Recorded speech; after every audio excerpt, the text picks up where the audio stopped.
Notre paracha de Ki-Tse débute avec une des lois où la Torah démontre une fois de plus son extraordinaire amour des hommes et sa fine psychologie à leur égard.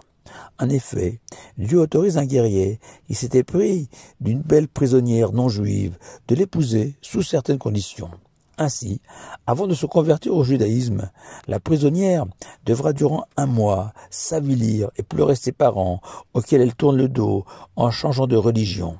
Le Talmud explique que l'Éternel a fait une concession à l'homme, sachant que pris par la passion, le guerrier l'épousera dans tous les cas.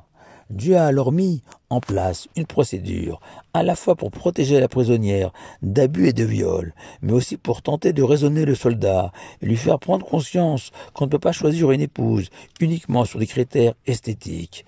Et de manière étrange, la Torah emploie le terme « Yerach Yamim », littéralement « les jours de la lune », pour signifier ce mois de pleurs, puisque ce cycle de la lune autour de la terre correspond à 1 mois dans le judaïsme, plutôt que le beaucoup plus habituel Chodesh, qui signifie aussi 1 mois. Et l'autre occurrence où la Torah emploie l'expression Yerach concerne Moshe, qui était un enfant prématuré, et que sa maman Yocheved avait caché des yeux des Égyptiens qui guettaient son accouchement pour jeter le nouveau-né dans le Nil. Et la Torah écrit elle l'a dissimulé, Shlosha Yerachim, littéralement 3 lunes, c'est-à-dire 3 mois, avant de l'abandonner dans un berceau sur le Nil. Et il faut donc comprendre la raison de l'emploi de Yerach dans ces 2 cas, la prisonnière et Moshe, plutôt que le classique Chodesh. Et c'est un sage de Djerba, Rabbi Chizkia Peretz, du XVIIIe siècle, dans son ouvrage Mirtav Chizkiyahu, qui nous propose la très belle réponse suivante, fondée sur la nuance entre Chodesh et Yareach. L'immense linguiste que fut le Ibn Ezra écrit que Yareach désigne la lune, c'est son nom propre. Cela désigne aussi, dès lors, le nom propre d'1 mois, qui correspond à une durée de 29 jours et demi, selon le judaïsme. Alors que Chodesh, littéralement nouveau, décrit, lui, l'essence d'1 mois, sa vocation, qui est de nous renouveler, nous transformer, nous parfaire mois après mois, et que vivre 1 mois sans chercher à progresser revient à avoir gaspillé son temps, sa vie, notre raison d'être sur terre. C'est un échec. C'est ce que traduit Yareach, le mois uniquement comme une durée de temps, tandis que Chodesh traduit un renouveau, un changement, un succès, l'homme qui est parvenu à utiliser son temps, ses 29 jours et demi à bon escient. Et pour cette raison, explique le sage Djerbien, systématiquement, la Torah privilégie le terme de Chodesh pour parler d'1 mois, car nous savons que le judaïsme donne un sens à chaque élément de la création. Ici, le mois qui a été créé par Dieu pour en profiter, pour changer. Mais, dans le cas de la belle prisonnière, la vocation de ce mois de pleurs aurait dû être de réveiller le guerrier, notre amoureux transi, sur l'opportunité de son choix, qu'en aucun cas on ne peut choisir son conjoint que sur des critères physiques. Or la Torah raconte immédiatement, après son mois de pleurs, que le guerrier va malgré tout l'épouser. C'est donc un échec. Le mois n'a servi à rien. C'est un Yareach.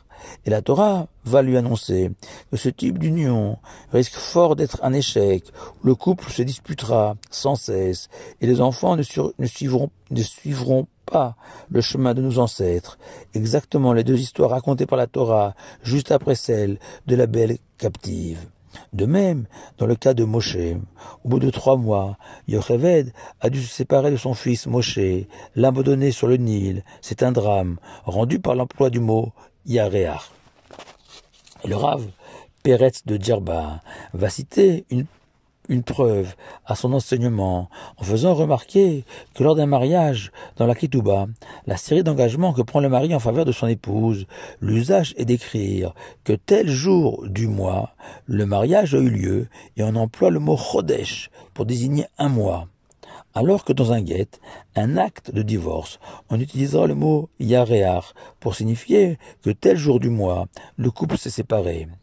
Et si le Levouche, sage du XVIe siècles justifient cet usage pour des raisons purement sémantiques liées à la Torah.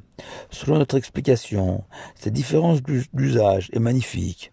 En effet, un couple réussi est un couple qui place son mariage sous le signe du chodesh, du renouveau, du changement, de la surprise, du progrès, tandis qu'un couple qui divorce n'a pas su exploiter le temps comme il aurait fallu. Leur vie commune s'est résumée à une cohabitation dans le temps, la durée symbolisée par ce yaréar qui a fini par se dissoudre. Et le Rav Ashkenazi fait remarquer que de manière remarquable, en français, le mot « moi » tire son étymologie du latin « mensis », apparenté à une racine indo-européenne qui signifie « lune ». De même, en anglais, « month », signifiant « un mois », tire également sa source de « moon », la lune, ou « monat » et « mont » en allemand. Comme si l'Occident ne considérait le mois uniquement comme une durée, comme si l'Occident avait perdu de vue l'espoir, l'espérance que peut représenter un changement de caractère, d'attitude.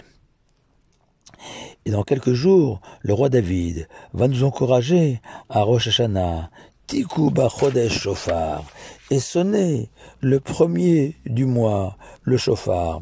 Et évidemment, David aurait dû nous stimuler ainsi, et sonner du shofar le premier du mois, à moins de comprendre que le roi d'Israël a voulu nous indiquer que le rôle du shofar est de nous pousser à nous améliorer, et sa véritable finalité qui justifie la place du Chodesh au début du verset.